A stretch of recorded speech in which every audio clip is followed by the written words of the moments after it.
Hey everybody, and welcome to another episode of What's Brewing with Mobile Cup of Joe.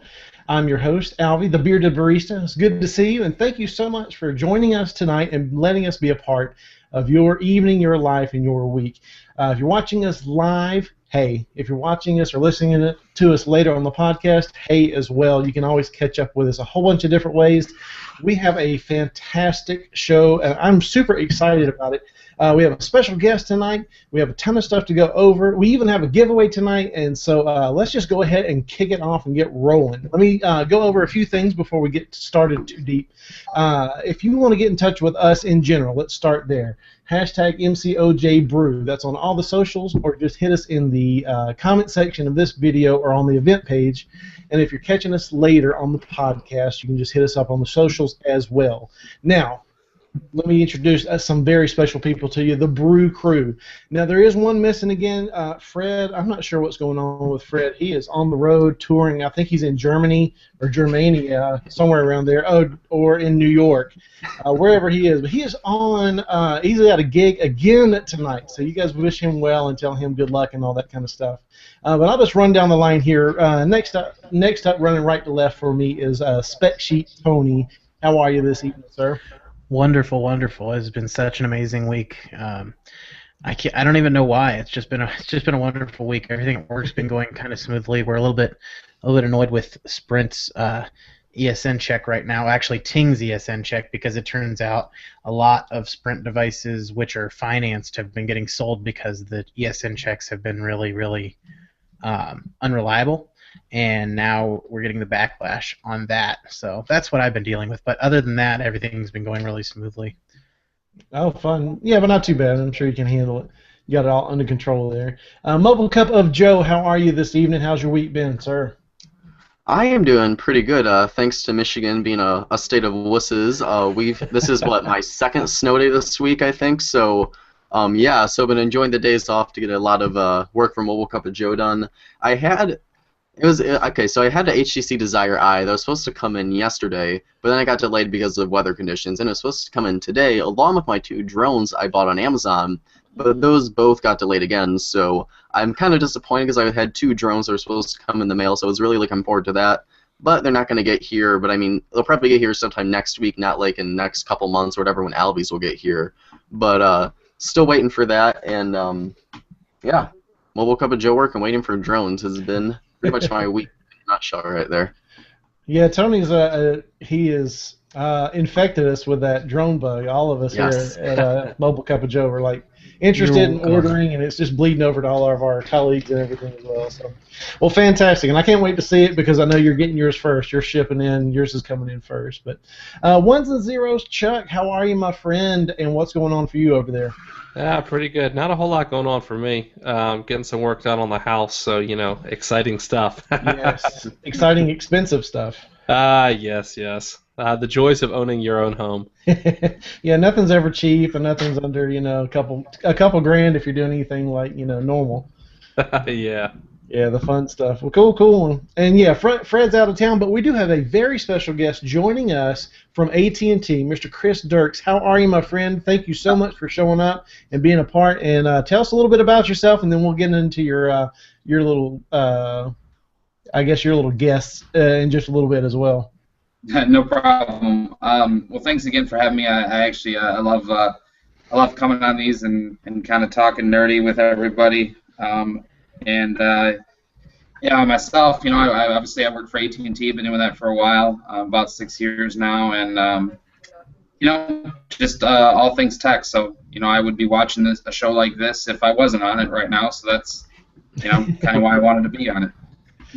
Yeah, you might as well, if you're going to watch it, might as well be on it and show some stuff off and all that kind of stuff. Yeah, and in a little bit, AT&T, Mr. Chris there is going to show us some of the special stuff that came out today that you can get on AT&T. So I'm excited to see what you brought. And he's also brought, he is a man of gifts. The man has brought a McAfee Power Pack, the Power Station Mini there, and we are giving that away on this show. And here's how you enter to win on all of the socials. So that's pretty much going to be anything that accepts a hashtag, Google Plus and Twitter especially. Go on there right now and put that you want to win that power pack. And you can say, I'm in, I want to win, whatever you want to put, just to let us know with a hashtag MCOJBrew. You guys know the hashtag by now. Dear Lord, if you don't, then welcome and hi and all that. But yeah, hashtag MCOJBrew with some type of phrase that says I want to win or I'm in or me, something like that. And we will pick that winner tonight on this show. So podcast listeners, I'm sorry, we won't be able to get you on this one. But the next giveaway, maybe we'll get to pull you in and all that kind of stuff. So that's all the stuff for here. Hashtag MCOJBrew. Keep up with us. Ask questions if you've got anything for Chris or the rest of the Brew crew. Some things going on in the world of technology. And Chris, you're family at this point too, like anybody that comes back. So if you ever want to chime in on any of this stuff before we get to your part, just go ahead and jump on in. I know you've got plenty to add on some of this stuff. But there's some sad news about my Sony Xperia line that we'll talk about tonight. NSA, Lenovo stuff. We've got an Espresso Shot that Joe and I are working on. Neptune Duo, some Blackberry news, and some also a countdown timer or two. Who knows what the end of the world holds for us. So let's just go ahead and kick right into it with what's brewing. Chuck and Tony, what is going on with the NSA? Well, there's actually been, a couple interesting things come out this week. I think one of the big things people have been interested in is the NSA and the GCHQ, which is, I believe, like the, I want to say, England version of the NSA, the UK. Have hacked into a company called Gemalto, I believe is how it's pronounced. And what they actually do is they produce SIM cards. They're, I think, the world's largest manufacturer of SIM cards. They provide SIM cards to at least 2 of the major U.S. carriers. So why does this matter? Well, they've actually stolen the encryption keys from the manufacturer. Which is kind of a big deal because as anyone who knows anything about encryption keys knows that once you have the encryption keys, you have the keys to the kingdom. If you have the encryption key, then encryption is completely useless. The encryption that's built in the SIM cards is supposed to be designed to prevent people from kind of snooping on, your communications and that kind of thing. So the fact that the NSA has that encryption key already basically means that they can do whatever they want, listen to whatever they want on your phones, listen, grab data, kind of do whatever they want. That layer that's supposed to be there, that's supposed to prevent anyone from doing that, well, it's not there. So kind of big news. This comes out of the Snowden. He's been releasing slowly things over time, and this came from his most recent release. Just another thing of opening people's eyes, going, wow, what are they really, what is the government really doing, out there taking all these things? Yeah, I know that when I heard about it, I was certainly well, first of all, that's obviously appalling. Even if you feel like I've always one of those people who thought I just don't have anything to hide, so I don't care about this stuff. Obviously, as I grow and mature, I realize the importance of privacy, whether or not you think you have anything to hide, and then the main fact, which is whether or not you have anything to hide. If they decide that you have that they want to get you, now they can. So whether or not you actually are doing anything wrong. My thing here is, or my big question here, and maybe you'd be able to answer this, Chuck, is this going to affect people who, say, use things like SMS Plus or what is it, CyanogenMod SMS, which is end-to-end encrypted from one person to another. Now I know it's rare to have 2 people text messaging each other who are both using CyanogenMod, but for encrypted communications like that, or for, say, other different kinds of encrypted messaging like WhatsApp and things like that, is this going to be a game changer for them too, or are those still going to have a pretty good security encryption on them? No, so the only keys they've stolen is the actual encryption keys related to the SIM card itself. So what that's really only going to give you access to is things that normally would be encrypted from your phone to the tower. Which would be things like your voice or something like that. So if the app itself has encryption, or you're using SSL, HTTPS, this isn't going to break any of that kind of encryption. Okay. So it's probably mostly for voice and text messaging, because most other apps are going to use SSL. So you're probably safe with most other apps. I think that voice and normal SMS are probably the 2 big ones that this would give them access to. And Alvie doesn't have to worry at all since he uses Google Hangouts for everything. No, but seriously though, for anything else, I mean, is this something that especially modders like us can look forward to? Just the next ROM I'm going to download says fully encrypted voice or something like that. Is this something we'll be able to bypass and won't affect us at all for people like us? Well, I mean, possibly if you're not using carrier voice. So, I mean, if you're using, I mean, I don't know if Hangouts is encrypted or not, to be honest with you, so I can't say that it is. But let's say you're using the Mega Chat service, that new service that Mega rolled out, I don't know if they've rolled out voice yet, but they talked about video and those kind of things. So that's fully encrypted end to end. If you were using something like this wouldn't have any bearing or effect on that at all. So it's really just anything specific you're using with the carrier itself. Okay, that's interesting, and that's good to know too.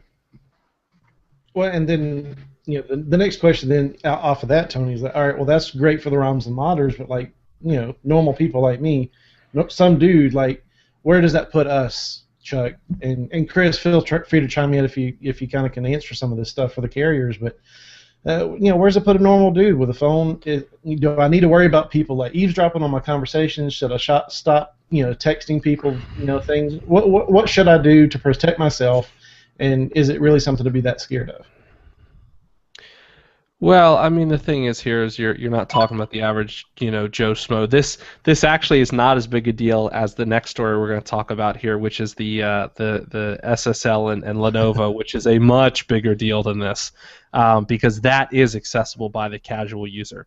Here we're talking about the NSA, presumably a federal agency in the government. So you're not talking about like me sitting here at home, hacking or taking and listening to your phone calls or something like that. You're really talking about the government here. So it's no worse than probably anything else that we've seen come out as a result of the Snowden leaks. The SSL, the Heartbleed attacks. Any of those kind of things that we've seen that have been released, that the government has access to. The government itself has been trying to intentionally decrease the how good encryption is for quite some time. So it's just another thing they've been trying to do. So for the average user, I mean, government can listen into you, but then again, they can listen to a million other ways as well. So does this really change anything? Yeah, probably not. Right. But it's just kind of another one of those, why?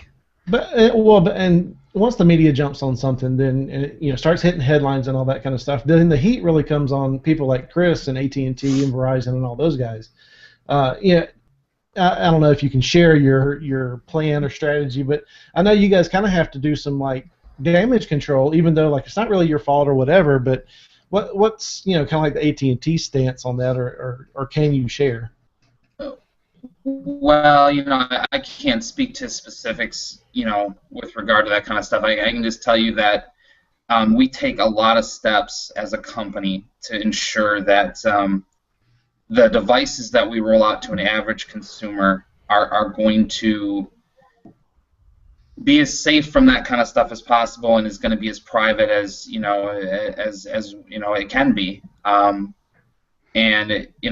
people ask, and it's not really along the same lines, but kind of is why don't the devices come out with the software updates as quickly as maybe an unlocked version would? Well, a lot of the testing that we do on the devices and on the software itself, that's what pushes back that launch, is to ensure that there is that privacy there, and there is that safety, I guess, because for an average person who just maybe listened to what you say, they would have no idea what you're even talking about until it directly affects them. So we try to keep that, our customers as a first priority, and their privacy and their security a top priority.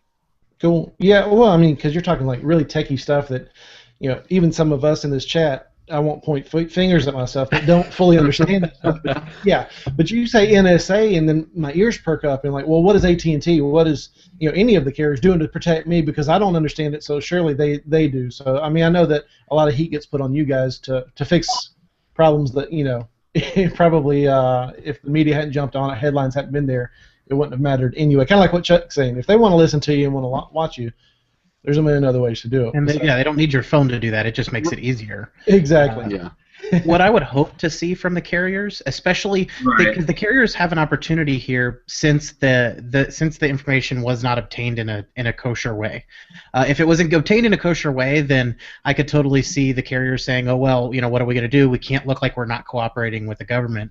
But since it was technically stolen, then I would say what I would hope to see carriers do here, and obviously we know that whether or not they do, you have no control over that, Chris. We know that. But what I'd hope to see is I'd hope to see them switching manufacturers or pushing the SIM card manufacturer to re-encrypt, to come up with something new. And I'd hope the SIM card manufacturer does that on their own, because once someone steals your encryption keys, you have to. I mean, that's like somebody stealing my email passwords and me just saying, "Oh well, I guess I'm screwed then," But that's what I'd hope to see from the manufacturers and from the cell phone carriers right now. Well, Chuck, you say that this one isn't as bad as this the SSL certificate thing, so go ahead and segue right into that. Catch us up with some actual scary stuff then. All right, yeah. So the previous story.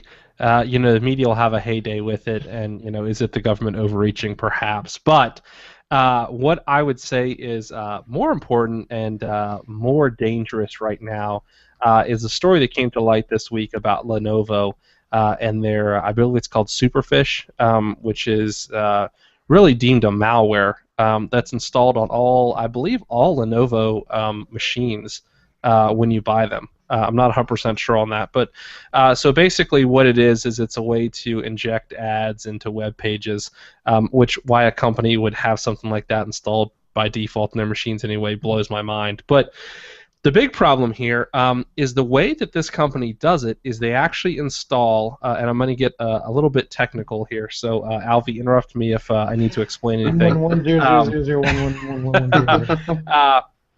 Basically, the way that they do this is they install a self-signed root SSL certificate on the machine. So what that means is, for example, let's take a step back. So what's SSL certificates? Generally, an SSL certificate is the only ones that come installed, say for example in Windows or a Mac, is there's a certain number of companies that have been deemed credible to sign SSL certificates.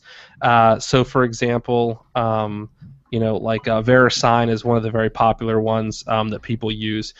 Basically, they've proven they're a trustworthy company, and they only give you an SSL certificate if you can prove who you say you are, who you are, those kind of things.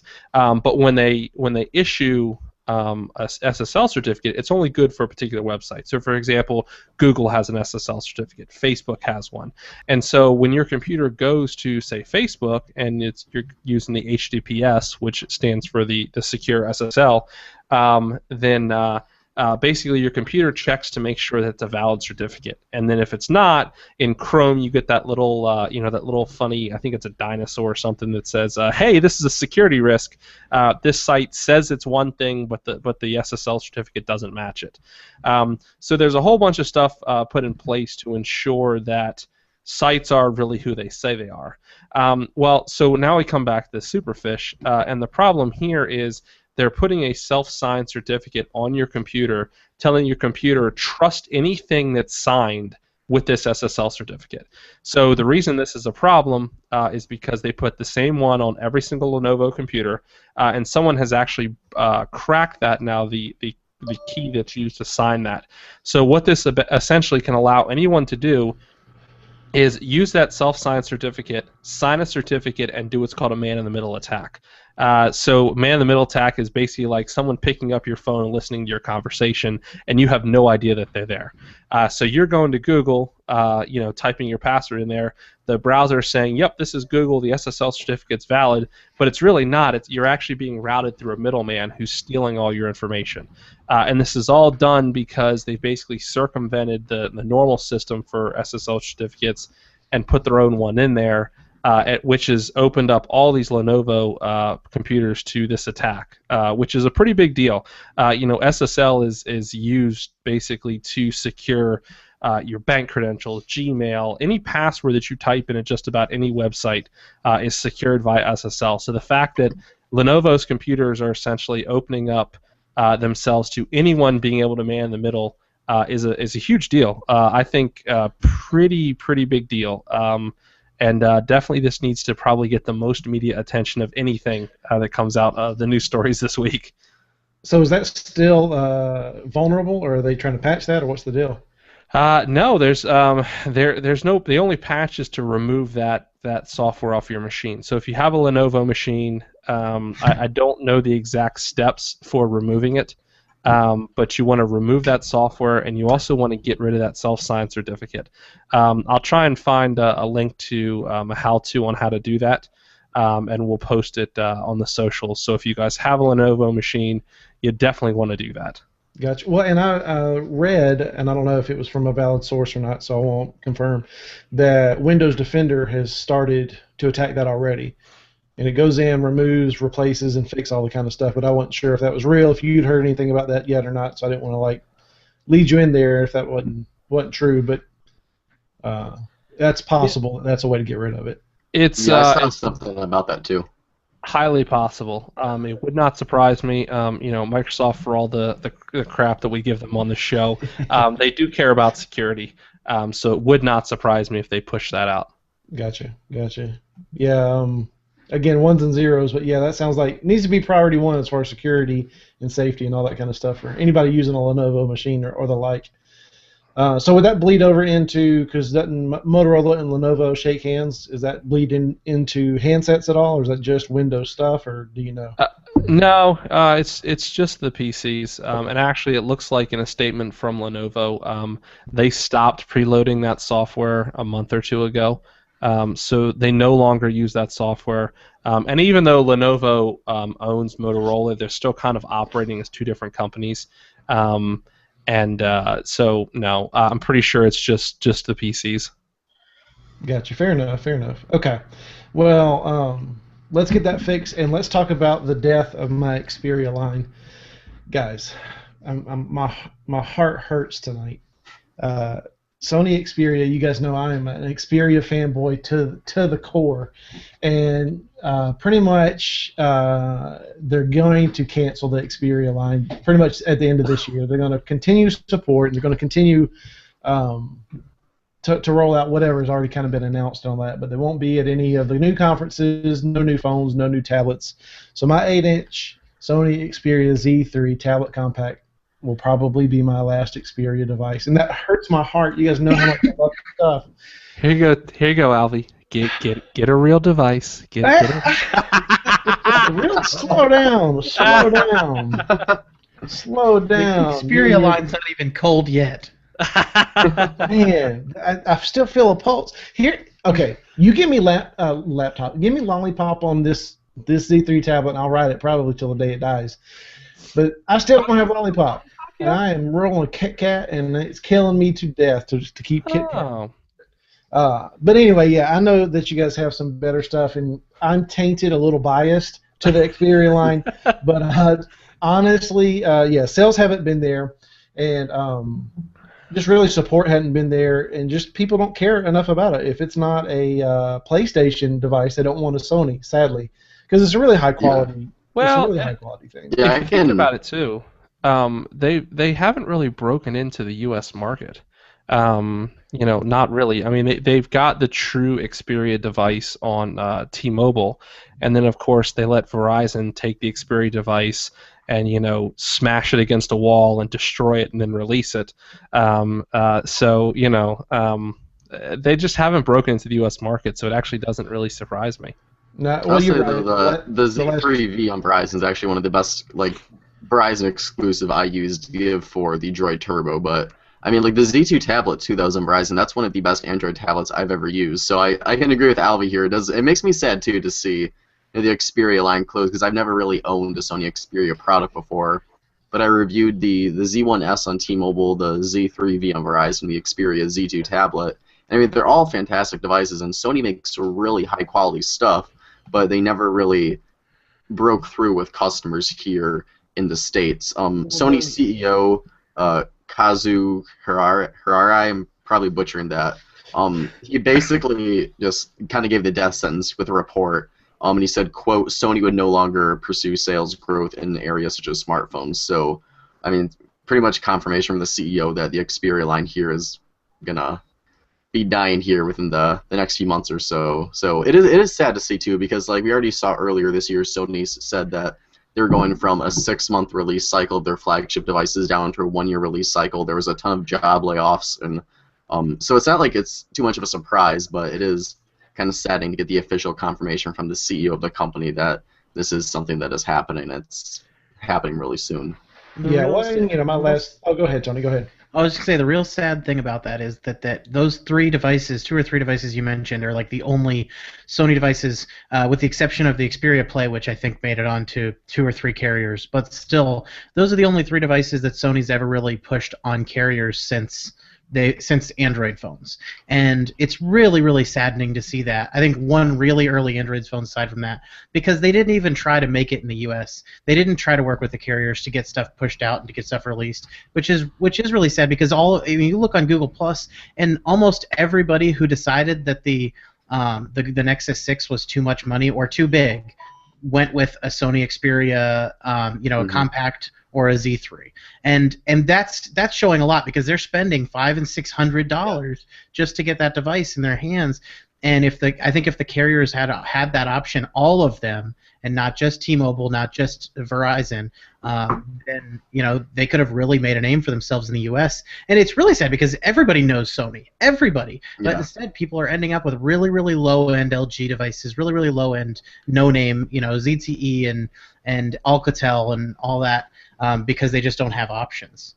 Well, especially the Z Compact or the Z3 Compact, whatever it's called. I mean, that's really kind of the only true high-quality mini smartphone or compact smartphone that's smaller in size but still has specifications that are worth something. I mean, you see the Samsung Galaxy whatever Mini, you see the LG Mini whatever. I mean, they call themselves mini or compact versions of their flagship brothers, but they've got pretty mid-range to low specifications, and the Z3 Compact is really the only compact smartphone we've seen that is still comparable to having, flagship specifications. So I think if we even just saw the Z3 Compact make its way to the States, that could have done a lot for Sony. And I mean, also too, with their ties with PlayStation, since it's under the same company, being able to play, PlayStation 3, PlayStation 4 games, or however it works, on a Sony tablet or smartphone. I mean, there is a lot of potential and a lot of high-quality stuff with their products, but they just didn't get enough of their products to the States, and they didn't do enough marketing in the States. So I mean, it's a sucky situation all around. But I mean, if Sony had been able to get like Z3 Compact or more devices in the States, I mean, we might not be having this conversation, but that's just not what happened. Yeah. Well, I mean, I've imported the last 2. There's still no way to get the LTE version of my tablet in the States. They still haven't released it officially. And the same way with the last one, to get the right color that I wanted, they only have the black and white. So I mean, there's people like you too that you can import the devices, but the average person on the street who's looking for a phone on AT&T and Verizon or something isn't going to know how to import a device from China. They're just going to go to the Best Buy or the AT&T store or whatever and pick out the device that's right there. So I mean, you can technically get Sony devices aren't officially in the States, but the average consumer has no idea in the world how to go about it. No, and and I pay high dollar for it, and I know that I'm going to do that, just because it's an import and all that. But that's what I want. But it says a lot of their product that I'm willing to do that, especially definitely. 2 times in a row. It's just that good of a stuff. But too little, too late, maybe, or whatever it was. But it's going away, and I have no idea what I'm going to get next year. I'm still heartbroken. I'm still reeling over it. And no, Chuck, I'm not getting a Nexus 6. Hey, if you want, you can have this Malaysia M9 right here. I don't want that either. Maybe here in a bit, Chris will share with us something that I might want. I don't know yet, but yes, Xperia is dead, and it hurts my heart to say so. And I could sit here and cry about it all night. But we need to move on. We've got a mini Espresso Shot that we need to get on with, and it's a special one because I get to be a part of it this time. Our Espresso Shot is a mini review that we do, and it'll just go over the hardware, software, or whatever it is. Just a mini review that we'll do here live on the show. And today we've got the Lenovo, the longest name ever for a tablet or device. The Lenovo Yoga Tablet 2. Mine's the 13-inch because mine's bigger than Joe's. 13-inch with Windows. 10-inch. It's off right now. Windows. Joe's got the 10-inch over there. And I'll start first. I like it. I mean, I really do. Let me get out of my private windows here. That's the whole review. We're done. Alvie likes it. There you go. Well, I mean, if you know how hard a time I give Windows, for me to even start with, hey, I like it, that's a big deal. But actually, I do. Windows 8.1 on a tablet that runs pretty smooth and all that kind of stuff. This is kind of how Windows should be right now. Here's my issues with it, and I'll just go ahead and get the stuff that I don't like about it because I'd rather complain about Windows than talk about how much I like it. There's not a lot of apps and stuff on it. So this does connect to it's a huge device, 13.3 inches once it's all connected. It does connect to a keyboard through magnets and all that kind of stuff. And it turns into like a laptop, kind of like a Surface kind of a thing. We'll get that in there. And then when you close it, it turns the screen off and all that. I like that. I really do. And as a laptop, it functions better than it does as a tablet, especially at that size. 13.3 inches is huge for a tablet. And it does hold well if you hold the spine like a book. It holds well. But even at 13.3, I mean, there's my hand. I mean, it's like 2 hands worth. There's no way to just conveniently hold it. I kind of feel like I'm carrying an old ghetto blaster if I do the music with it. It's just huge for a tablet. So as a laptop, it's perfect, productivity and all that kind of stuff. I really do like it. It's quick, it's smooth, but there's not a lot of apps and all that kind of stuff on it as a tablet. Especially me being Google heavy, because I don't use 365 Drive or OneDrive or whatever they call it. I'm not Microsoft heavy, so I'm still trying to learn and acclimate myself to that. So I've got some time with the device and all that.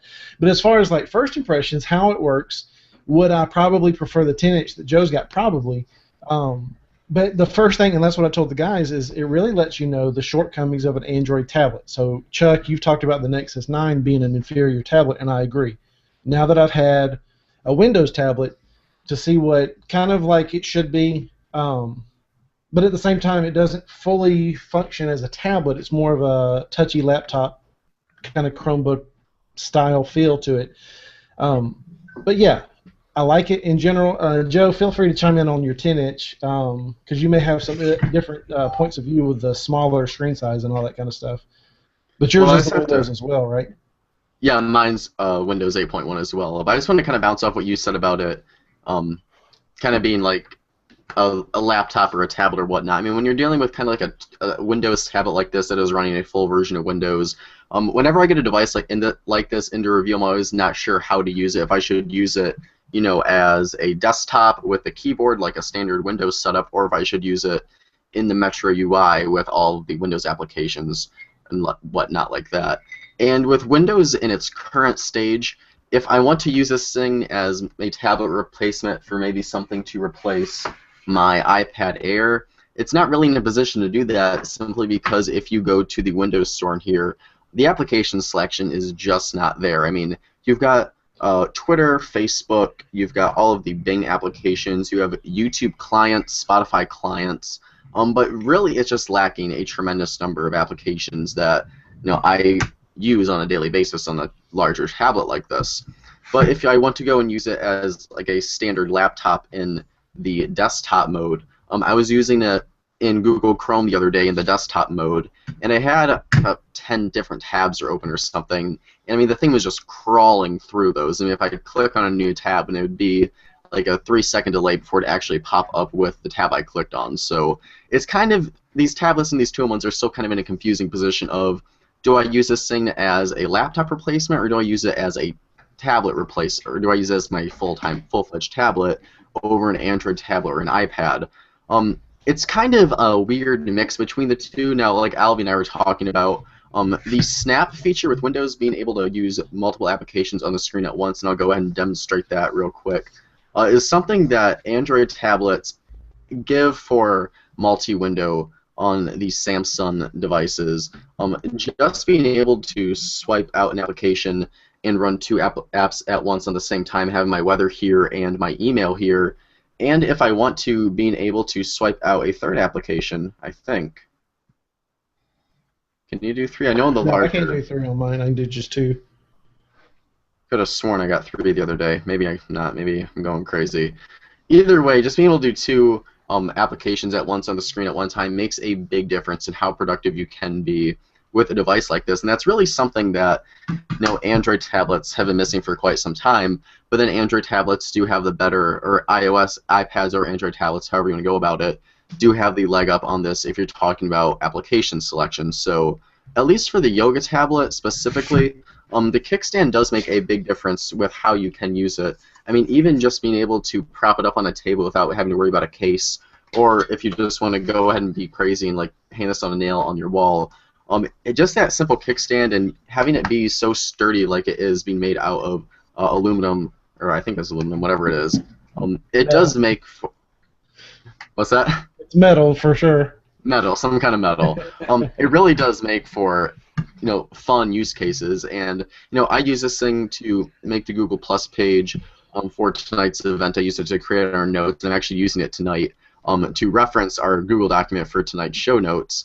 And it works really good for kind of smaller work tasks like that. I mean, don't expect to be able to video edit on this with Sony Vegas, or like load Visual Studio in here to like write C++ or something like that. But for just like writing spreadsheets, making documents, and watching videos and stuff, it's a very respectable product for that kind of stuff. And at least with a 10-inch, I know Alvie, is that the AccuType keyboard or whatever Lenovo calls it on the 13-inch, like this one? I think, yeah. I think they got AccuType or something weird like that. Yeah, because it's the not mechanical, but yeah, it's that one. Yeah, Same my only keyboard. complaint with the 10-inch is that it does feel a bit cramped. But I mean, again, you are dealing with a smaller 10-inch form factor, so I mean, it's a bit smaller than Alvie's. But again, here I'll go ahead and share Alvie's. Mine's full-size keyboard. Yeah, so and that is a pro you're going to have over the 13-inch with the 10-inch, because this is not a full-size keyboard since you are dealing with a smaller screen size. So I mean, personally, if I was going to buy one of these Yoga Tablet things, for the price, $360 or $370 for a 10-inch model is a very, very awesome deal. How much is the 13-inch going for? $600 for the current configuration with the keyboard. What do you think personally? Would you like, with the tablet in its current stage and with Windows in its current stage right now, what do you think about $600 for a product like this? Well, that's tough because I wouldn't pay it. Short answer is I wouldn't pay it, because $600 is a lot for a tablet or a laptop. But at the same time, I spent $500 on my tablet to import it, almost $600 with fees and all that kind of stuff, and then $200 for a Chromebook. So, right. In perspective, $600 is right on the money for what you get. But it's tough to use 13 inches as a tablet. That's the problem with it. Like the 10-inch that you got is probably perfect, because 10 inches seems to be just about right. But the 13-inch is just, I can't hold it as a tablet. It's either too wide or it's too tall. It's just, there's no good way to do it as a tablet. And then with the lack of just good apps for it, Windows is fun on it. You hang it up on the wall and watch Sling TV or your Netflix or anything like that. It's awesome. And I'm doing cooking shows up on my counter, all that kind of stuff. Perfect. But for 13 inches, $600, I don't know. Personally, I don't know if I would go that far with it. But is it worth $600? Absolutely, especially if you're a Windows person. Definitely, because you'll spend, how much is an iPad Air or that plus even the cheapest Windows laptop? You're going to get over $600, and this is a top quality device. Yeah. That question that Joe's posing here, should I use it as a laptop replacement or desktop replacement or a tablet replacement, is something that, and Chris, this directly refers to what you're talking about too. Is can you justify spending? Because I spend $1,000 on my laptop. I use it for everything. It's my desktop. It's what I do these shows on. It's what I use for absolutely everything. And it was worth $1,000 because it's now 2 years old and still relevant in the specs area. So can you replace everything you need to? Because honestly, to me, I don't think I would. I don't think I'd buy a tablet to replace my desktop, because right now, what did you say, Chris? How much did your Surface? How much did you say the Surface Pro ended up being that you were looking at? I mean, the one that I have is by the time that it was all done, it was $1,300 because it's I bought the 128 gig, which was $900, and then you have your keyboard, which is 130, and then I bought the dock to go with it, to hook to my PC, and then that was another 200. So after taxes, that'd be $1,300. With Joe, that the struggle that I had was I just couldn't figure out what am I supposed to do with it? Is it supposed to be a tablet? Is it supposed to be my full-blown PC? Wasn't really interested in replacing my MacBook Pro, but it was a great device. It just feels a little bit like they're trying to find their place. In my opinion, that's my opinion. Well, that's the perfect comment. Where does it belong, and where does it fit with those two things? And I'm not sure if the development was there. I'll be honest. If the development was there, and I could get all the apps in the Windows, whatever store they call it. I know they call it something else, Live Store or something. I think it's Windows Store. Windows Store. If they had all of that there, I would go mid to low grade Android phone, like last year's Nexus 5 or something, and get this tablet configuration, probably 10 inches. Oh, yeah. And I would jump off the Android tablet because, Chuck, you're right, they're not good. Yeah, I mean, I actually can agree with Alvie pretty much 100% there because, my personal tablet right now is the iPad, not the iPad Air 2, like the first iPad Air that came out a year ago or something at this point. And I would go to a Windows tablet like this, probably the same one right here, the 10-inch Yoga Tablet 2, in a heartbeat, if the application and development support was there. Because iOS is not my favorite mobile operating system, but the applications I need on a daily basis are there. I can get Hangouts on here. I get my email clients I need. I've got Trello on here. I've got Google Documents. I have all the applications that I pretty much need on a daily basis to run Mobile Cup of Joe. Granted, it may not be my favorite operating system to use, but application developer support is really critical if you're talking about, a tablet that you're using most of the time for productivity and whatnot. Now, the possibilities that you have on a full desktop operating system like Windows 8 far outweigh what I can do on iOS. But if I don't have all the applications I need, and if it's still just struggling through a desktop operating system with just 10 tabs open in Google Chrome, that's not really something I can go over to. Now, if we see performance improvements with Windows 10, and if developers actually start to make good quality applications for this platform with Windows 10, when the update does land whatever time later this year, then I will, no doubt about it, go ahead and buy something like a Yoga Tablet 2. But until that time comes, I don't really think I can give up my iPad when I would really be making more compromises for the time being with a machine like this. Yeah, I think you're exactly right. And that's a shame because I want one device to rule them all, like the Asus Phone Pad or Pad Phone, whatever it's called. Put it all together kind of a thing. And this, sadly, is almost there. And I don't want to carry around a 13-inch tablet or even a 10-inch tablet laptop deal, plus my phone, plus a power laptop computer type of thing. That's just too much. The whole point of it's to, if I was going to do that, I'd go get a desktop and leave it on my desk. Well, I think hardware-wise, at least for the Yoga Tablet 2, it's pretty spot on. The battery life is pretty solid. The display ways is fantastic. Performance-wise, in the modern UI and running multiple apps at once, I have no problem at all. At this point in time, at least for this specific product right here, just a matter of the software not being where it needs to be. Hardware-wise, is a phenomenal product, but it's just a matter of waiting for the software to get up to the point where it makes it even more usable of a device than it is at its current stage and current software iteration. Yeah, I agree. Yeah, and I run it a lot, and I've had it for over a week, and I've charged it once. Yeah. It just runs, and that's that's not something you can do on a. Yeah, that's not something you can do on an Android tablet. You can't run an Android tablet for a week and charge it once. You can run it for about half a day. Do what, Chuck? Half a day, Stop it! I can get 2 days out of mine, so. And that's running. But you hate your Nexus 9. Shut up. I do. It's an awful. Okay. Well, so that's our Espresso Shot. We'll have a full review. Both Joe and I will later with all the details and all that kind of stuff. So be looking for that on Mobile Cup of Joe. There'll be 2 videos with that at least. But that's our Espresso Shot for that. And I do want to go ahead and get back to Chris. He has brought some very special stuff. Before we start talking about your extra guest that you brought, Chris, let me remind our viewers that are watching currently, hashtag MCOJBrew if you want to win this power pack. It's the mini. I keep forgetting what it's called. It's the McAfee Mini Station. Power Station Power Mini. Station Mini. The McAfee Power Station Mini. It's a portable charger.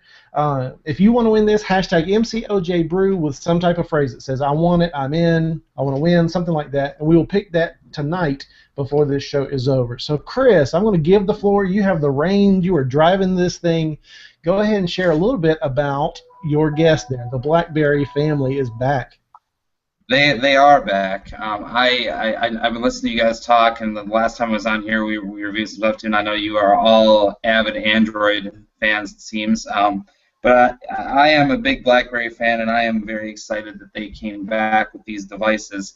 I was kind of hoping that during the broadcast here, one of you may be able to hear the alerts going off of my phone, because I put the Lightspeed ringtone on there from the BlackBerries of old, just to kind of bring remembrance to it, I guess. So the first one that I have is the Blackberry Passport, and this is probably one of my favorite phones I've used all of 2014 and obviously into 2015.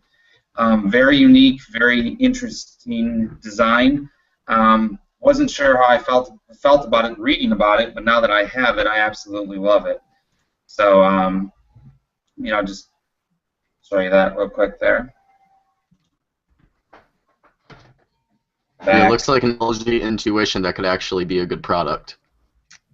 Yeah, it's the things that I've noticed about this device, and kind of alluded to when I was talking to you guys before, is as long as you know what you're getting and why you're buying this phone. I mean, if you're buying this phone to YouTube and Netflix and things, I mean, you're not buying the right device. But if you are a business professional and you're looking for a high productivity, great battery life, great camera, this is a serious contender in my opinion, and I've used them all. I mean, I have, for my work phone, I've used every Galaxy, every LG, every HTC that we carry, Apple, obviously, and but I rotate my phones probably on a weekly basis, but this one I'll be hanging on to a little bit longer. So, the second one that I brought is the Blackberry Classic. This one is kind of like the little brother.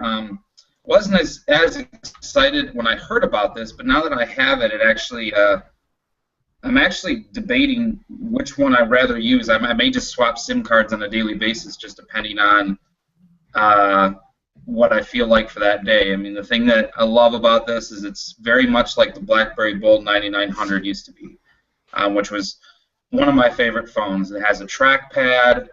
It has, the full body keyboard. Feels great in your hand. I mean, it has good weight to it. Doesn't feel cheap. Doesn't feel. I mean, it feels like a great phone. But again, it's not a phone that you're going to compare with necessarily a Nexus 6 or even a Sony Xperia Z3. I mean, it's just not.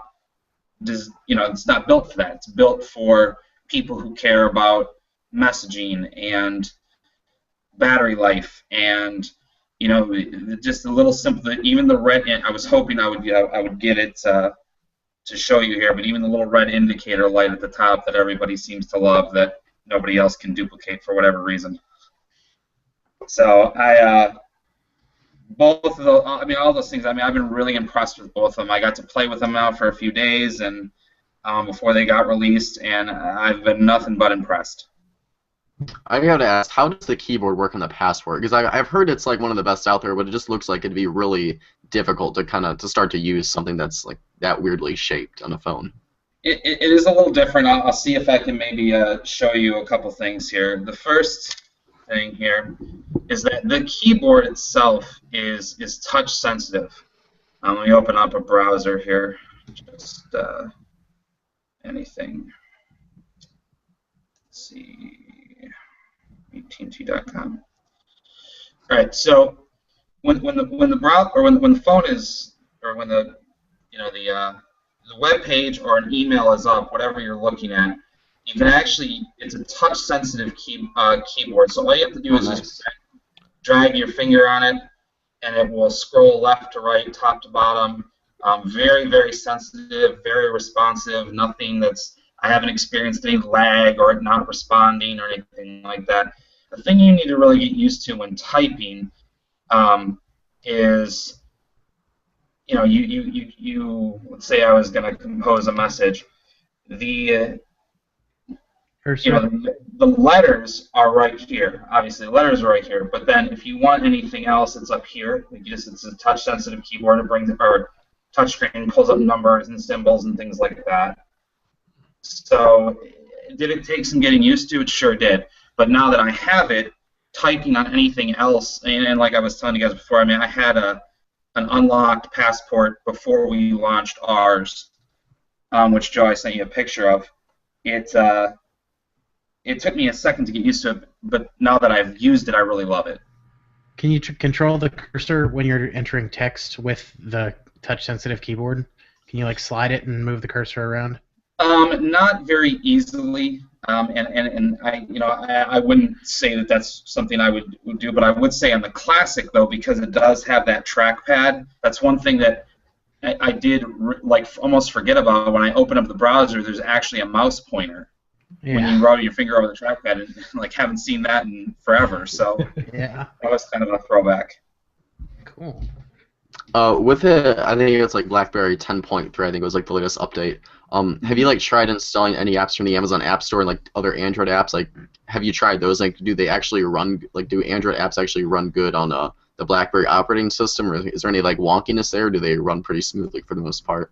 They run pretty smoothly. I have installed apps from not only Amazon. Amazon apps work fine, but the Android apps, if you, so if I show you real quick here, I don't know if you guys can see it or not, but I have One Mobile Market, and so One Mobile Market, if I were to search Netflix, okay, something that's not on the Amazon App Store for BlackBerry, and I were to just select it, free, download,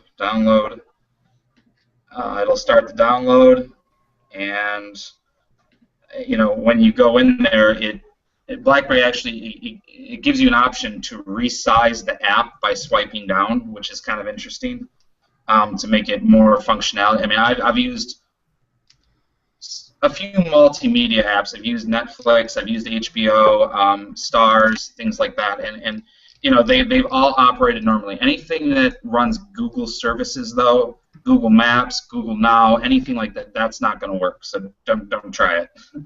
It'll just it won't even install.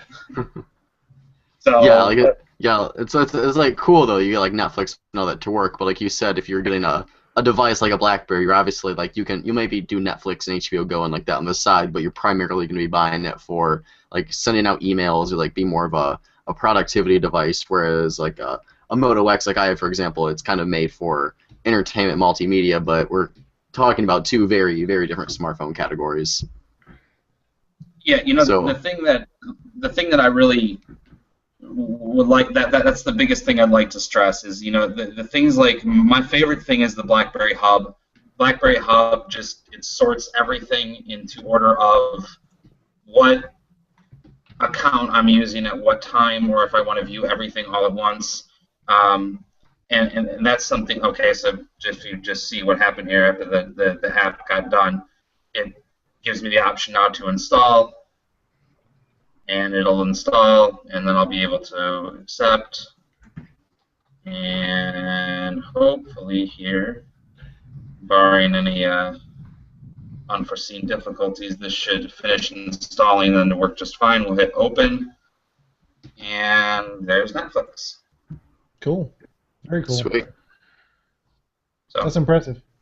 Yeah, I know. When I reviewed the I reviewed the Z30 on Verizon, and then the Q10 and the Z10. And that BlackBerry Hub is one of the coolest things I've ever seen in any operating system. That is one of my favorite features of BlackBerry 10.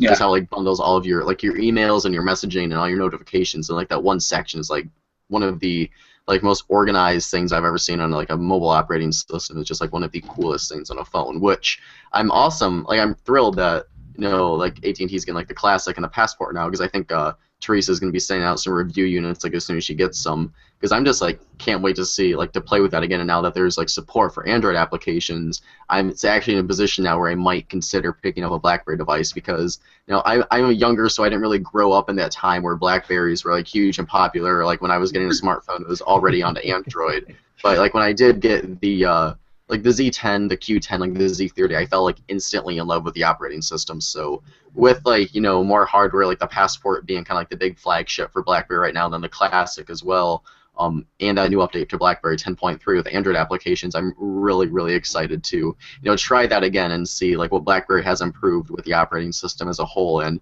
having more content available through the third-party like Android application stores. I'm really like kind of geeking out to try a BlackBerry device again with all the new like features and support that has been added to it.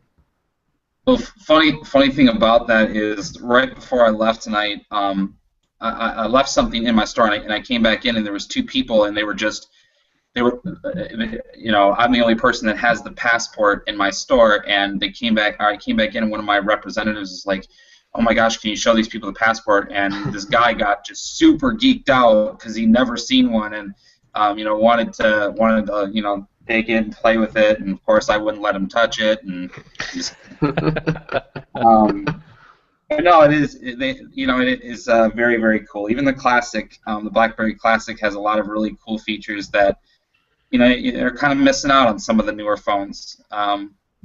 So, I mean, those of us who have grown up using BlackBerry or you've used them before, I mean, little things that I've missed, I'm really glad that they came back full force with some good devices.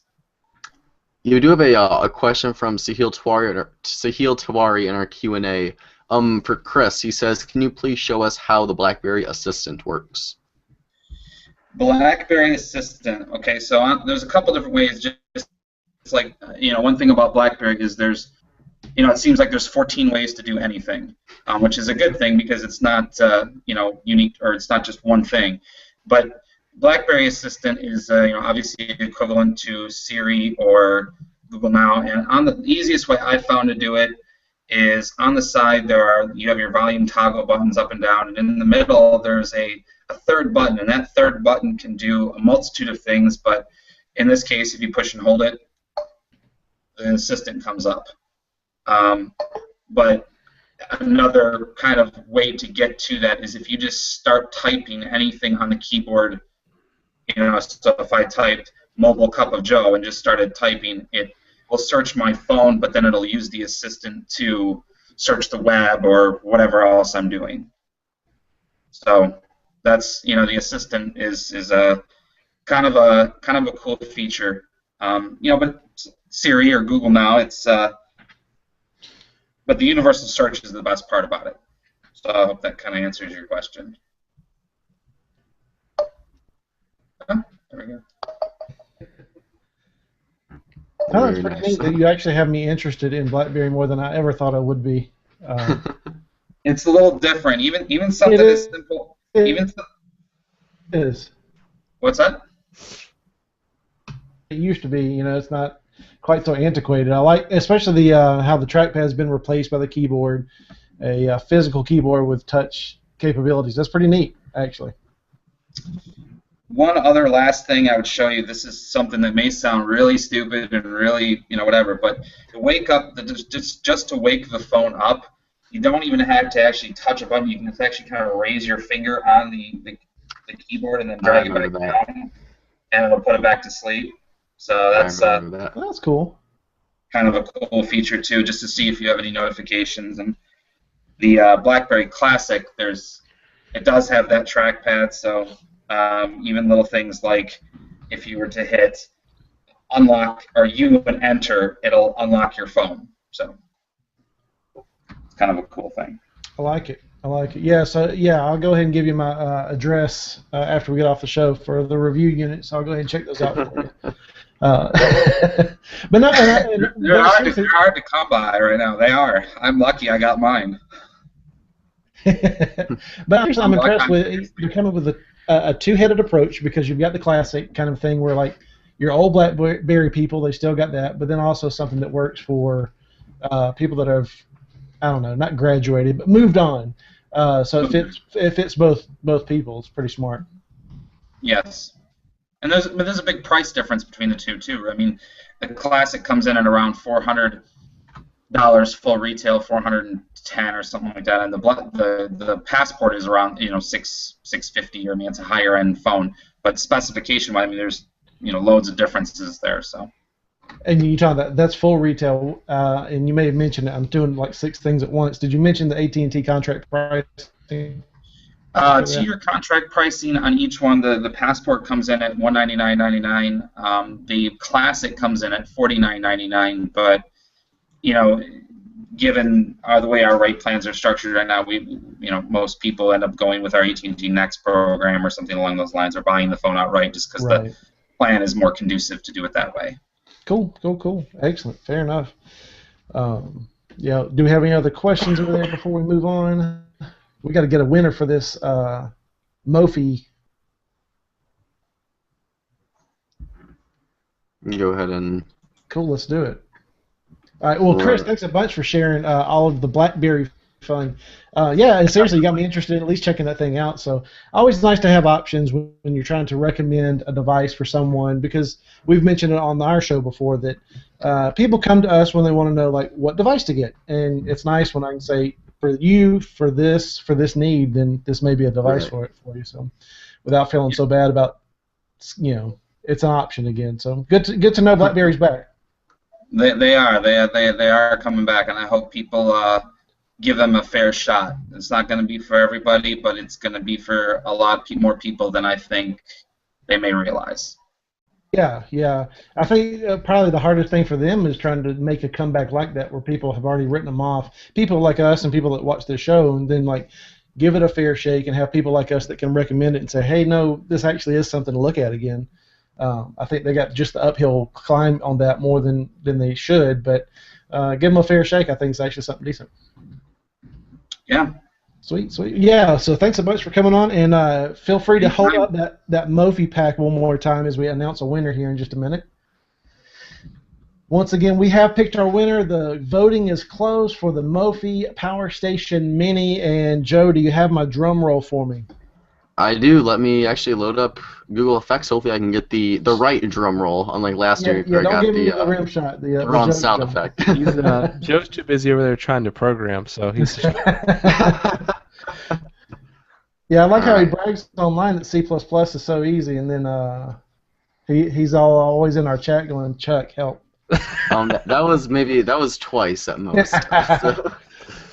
All right, so the winner of this McAfee Power Station Mini, and Chris, thanks again for offering this for our viewers as well. Really appreciate you coming on and bringing stuff to give away. That's awesome. But our winner is Cindy Reed. Congratulations, you have won a McAfee Power Station Mini. We will be in touch with you to get your contact information and email address, and get this thing shipped out to you ASAP. So congratulations, Cindy Reed. Yeah, thank you for everyone who entered in on such a short notice. Like we put out we just found out we're going to be able to do a giveaway like an hour or two before the show. So thank you to everyone who entered in like last minute. It was awesome to see people enter in like on such short notice. So thank you for entering. If we do have another unexpected giveaway, we'll be sure to put it out on Facebook, Twitter, Google+, all the socials like that, like we did tonight. Absolutely. So yeah, congratulations, Cindy, and thanks, Chris, a whole bunch. So let me touch on some things as we leave out of here. We're a little over time, but it's all right. It'll be fun. Tony, we'll start with you. We'll just go right to left as usual. What's going on for Spec Sheet Tony, Crib Sheet Baby, and all that stuff for the next week and so? Let's see. The next week. Well, tomorrow I've got an event, men's breakfast at my church. It's taking the place of what would normally be our, they call it Connect Link, basically just to make men aware of the different small groups, one of which I run, and get them involved. If they're not already involved in a small group, I run a technology interest group appropriately on Sunday nights or every other Sunday night. So. That's what's on the docket for tomorrow, and then let's see, this coming week. I don't really know. I think in a couple weeks we'll be taking Liam, Crib Sheet, to swimming for the first time to a local, or about an hour away, to a little indoor water park thing. So that'll be pretty fun. It'll be really nice to be able to see him swim for the first time. And then let's see what else is coming up. Easter? Easter's the next thing. So yeah, that's true. I'm sorry, Aaron, if you're watching or if you're looking at this later. I won't end up being able to make it as I thought I would to the Big Android meet and greet. But I really wish I could, but it is the night before Easter Sunday, and I just cannot not be there for my son's first Easter at church because he's going to look frickin' cute. And other reasons, but that's the most. But yeah, that's what's coming for me. And then hopefully expect a review. I was so excited, even though I have two of the same exact little mini drone. I was so excited. I ripped into both of them. Been playing with them, and I didn't do an unboxing. I was going to do an unboxing, but I will be doing if I can get some good video, a review of these little mini micro nano drones that I've been playing with. They're so much fun. I highly recommend buying one. As like Alvie mentioned earlier, I don't know sure if he mentioned at the beginning of the show or before the show, but I've kind of had this. I've infected everyone here with this drone hype. Everybody's buying these little remote control quadcopters. They're so much fun. And I'll definitely try to get a link out on the Mobile Cup of Joe page if you haven't. They're the ones that I've been playing with in the house are $30. 100% worth it. Amazon Prime eligible. Something that you can get the feel of how a quadcopter works and play with, and they're very, very durable. So that's what's coming up for me. Sweet. Bunch of fun stuff. All right, Mobile Cup of Joe, what about you, man? What's going on for the channel and for you personally? Let's see. Channel, we have got... Actually, today I recorded kind of a little reviewer first look at Chris Lacey's Action Launcher 3. We normally don't do, like, application reviews and stuff, and we've got Beard Games, of course, with Kim Kardashian, Hollywood, and all that good stuff. But I went ahead and tried my hand at an application review for Action Launcher 3 because I've been running it on my Moto X for a little over a month now, and the 3.2 update just landed this week, which has a ton of new features with it. So I went ahead and recorded and edited that today. I'm going to go ahead and upload that tonight. So look for that on the channel tomorrow morning. And then on top of that, I do have, I can get it out for my Android figurines, the Garmin VivoFit, which Verizon sent this to me because on what day is it? Thursday the 26th at 7 or 8 p.m. I don't know. They switched the time on us, I think. I will be in a hangout with Paul Ulrich from Verizon, who Tony and I were in a hangout with before, talk about the Droid Turbo or something, flagship, I don't know, one of those hangouts. I've been in too many of them. We'll be on there to talk about wearables. There'll be a bunch of other kind of tech YouTubers on there. So we all got sent Garmin VivoFits to review, so I'll be testing this puppy out. And then I was supposed to get the HTC Desire Eye on AT&T, but it was supposed to be here yesterday, then it got delayed, then it was supposed to be here today, and then it got delayed again. So hopefully early next week, we'll have some unboxings and first looks at the Desire Eye. So personally, it's Lent now, so I can look forward to 40 days of fasting and giving up candy and all that good stuff, and going skiing with a bunch of my family Sunday. Since there's a heap of snow outside and it's like -20, so that'll be a wonderful, wonderful time. But yeah, just keeping busy with products and loving this gorgeous Michigan weather here with wind chills in the negative double digits and cozy piles of snow that are past my knees, being 5'11". So happy times here in Michigan with this beautiful February weather right here. Yeah, we had two snowflakes drop today down here on the south side of the and we're out of bread. There were 16 wrecks. The interstate was closed, no milk, so it was fantastic. And all the socials around here blew up because, OMG, it's snowing. So yeah, nothing like what you get up there at all. But it's cold down here. I'll give it that. So. But what about you, Ones and Zeros, Chuck? What's going on for you for the week, bud? Man, everyone's week was all sounding so interesting, and I've got nothing. That's 2 weeks in a row. Last week you said nothing, and then we moved right on. So come on, there's got to be something going on. No, yeah, it's just mostly work for me, and we're actually going to get a little bit of snow, although not a whole lot. I'm waiting for like my foot of snow here. I want like a foot of snow, just so. We can still go to school because we don't cancel things for anything around here. So I had to get the jab in. Not a jab at all, right? No, I'm actually. So supposedly Verizon is going to officially release the Nexus 6 next week sometime. I already have the Nexus 6 on Verizon, but You don't have it with that Verizon logo on it though, so. No, I don't have the Verizon. Can I say tramp stamp on air? If not, we'll have to edit it out later. Yeah, it's after 10 o'clock. Everything goes, man. Yeah, it doesn't have that wonderful Verizon logo, which I don't want anyway. I would have bought mine from Moto, but with it, you can't do anything to your Verizon account with the Nexus 6 on your account because it's a non-Verizon phone right now, technically, which is kind of annoying. But more importantly, I'm hoping that once they release it, we get Android 5.1, maybe we get a little bit of VoLTE here, because this whole not simultaneous voice and data is kind of annoying. So that's, I guess, what I'm looking forward to maybe this week if I can keep my fingers crossed. Sweet. So see, you got something going on. So a little better than that. A little better than last time. The Verizon home button, I love it. I think the article I read about that said it comes with a pre-burnt-in Verizon logo on the home button. That's one of my favorite pictures put I've a ever lot seen on on Google there. Plus. Yeah. Honestly, that's a fake. That's not real. But that is hilarious, and that's it honestly totally could be real. Not too far from the Galaxy Note 2, which had like 4G LTE on the back, Verizon on the back, a Verizon like logo on the Samsung like home button. So I just love that picture. It's such an easy thing to make fun of. I had to throw that in there. Verizon, and you'll share that on the socials for our podcast listeners, won't you? Yes, definitely. Verizon even squeezed the Verizon logo on the Galaxy S4 mini button, the home button. I'm not even kidding. That's true. Wow. Fantastic. Of course they did. All right, so for me, I've got more work to do on this Lenovo 13-inch with Windows. Also, new beer games dropped tomorrow. I recorded myself getting a perfect score, so I'll be sharing that along with beer games tomorrow. So be looking for that around lunchtime-ish if everything goes according to plan. And then just normal stuff, church life, baby, and all that kind of stuff. So a whole bunch of fun stuff for me as well. But that does conclude our show. Once again, Chris, thanks a bunch for coming on. Anytime that you can, you are more than and giving us something to give away. Yeah, thanks so much, guys, for having me again. Absolutely, anytime. So, and yes, we do miss you, Fred. We hope to see him next week as well. But that does conclude our show, so we hope that you enjoyed it. We hope that you will like, comment, subscribe, all that fun stuff. We're all over the socials. We're on Facebook. We're on Twitter. We're on Google+. Probably you look hard enough, you can find us on MySpace and GeoCities and all that stuff if you look hard enough as well. Alvie and I are on Snapchat. Yes, you want to see some beautiful artwork?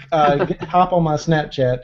I can vouch for Alvie's artwork on there. I can draw stick figures on mine, but Alvie goes real hardcore with his pictures and his artwork on that. Mine's already, but Joe, I'm telling you, you've got the lip sync down. I do have that. Yeah, that's your stick, man. You can hit the road with that. That's beautiful. You can find me on MySpace. I'm kicking it old school, man.